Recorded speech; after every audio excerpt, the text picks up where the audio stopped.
Have you ever heard of Procrustes? According to Greek mythology, Procrustes was an innkeeper.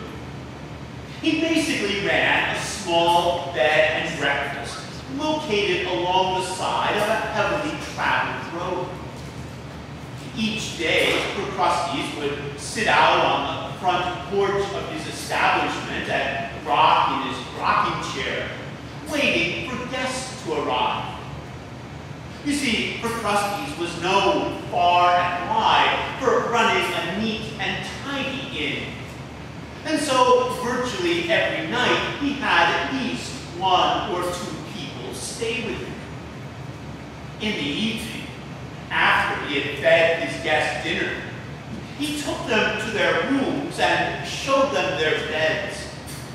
Beds that Procrustes said were especially designed to precisely fit whoever slept on them.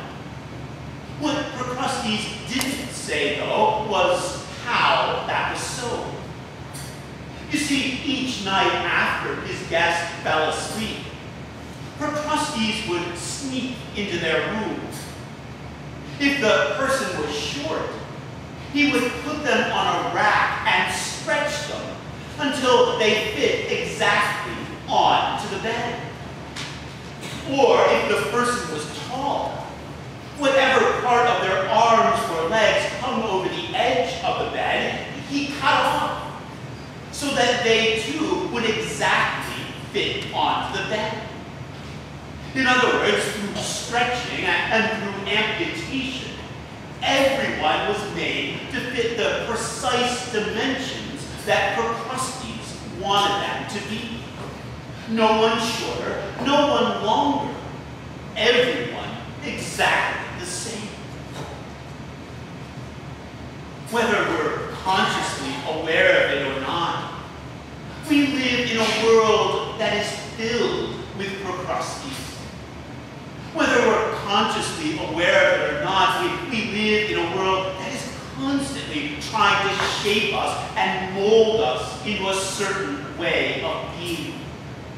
But the way that the world tries to shape and mold us is not always the way that God wants us to be.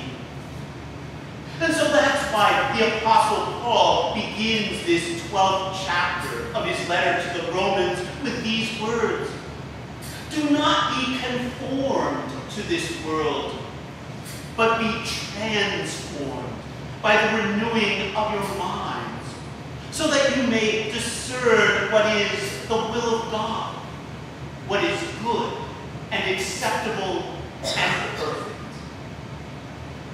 But whether we like to admit it or not, the pressure to conform and fit in is very powerful. For instance, they found that if you're having a hard time getting your preschooler to eat his vegetables, the best thing you can do is sit them down at a table with other preschoolers who like vegetables and are eating them. What they found is that your child's desire to fit in and conform to that vegetable-eating group will eventually lead them to start eating their peas and carrots. But the thing is, if we take a closer look at what Paul is saying here in this passage, we discover that he's not just talking to us as individuals. Paul's not just saying, "Hey, you, don't be a conformist." He's not saying, "Hey, you, don't give in to peer pressure." No, Paul is also talking to us as a group, as a church. Notice that he begins chapter 12 with these words: "I appeal to you, therefore, brothers and sisters, by the mercies of God, to present your bodies as a living sacrifice to God." Notice that Paul doesn't say, "Present your bodies as living sacrifices." No, he says, "Present your bodies," plural, as a living sacrifice, singular. What Paul is getting at is that this sacrifice of going against the ways of the world and not allowing the world to shape what kind of people we're going to be is not just something that we need to do as individuals. No, that sacrifice of going against the ways of the world and not allowing the world to shape what kind of people we're going to be is something that we also need to do as a group, as a church. And just like that pressure to conform to the ways of the world is something that we feel as individuals, we also feel that same pressure as churches. For instance, I heard about a fellow who joined one of those mega churches, one of those congregations where thousands of people attend. And after he had gone there for a while, he signed up to be an usher to show people to their seats for Sunday worship. But after he had ushered for a few weeks, the head usher took him aside and told him that he wasn't doing it right. You see, the head usher said that their job was to make sure that the more pleasant-looking people were seated in the front rows, and he wasn't doing that. You see, in that church, they televised their worship service over the local channel.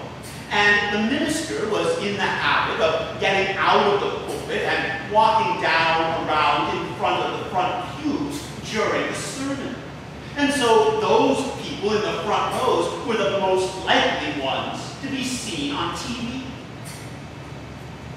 That made me think, if we started televising our worship services, we'd probably have to bus in some good-looking people because all of you would be in the picture. But apparently that church paid attention to what makes for a successful TV show. And that's having a lot of beautiful, good-looking people on the screen all the time. Apparently that church wanted to fit in with what they figured that people are looking for. A few years ago, a seminary professor who teaches New Testament was asked which verse in all of Paul's writings is the central verse. In other words, that professor was being asked, out of Romans and 1 Corinthians and 2 Corinthians and Galatians and the other writings of Paul in the New Testament, which verse captures the essence of what Paul had to say about the Christian faith? Without hesitation, that professor replied, Romans 2:11. God shows no partiality. There's a lot of merit to that answer. Throughout Paul's ministry, the main issue that kept cropping up time and time again were people who insisted on conformity. In particular, as Paul went out and began to share the Christian message with more and more people, more and more Gentiles. That is, more and more non-Jews were wanting to come and be a part of the church.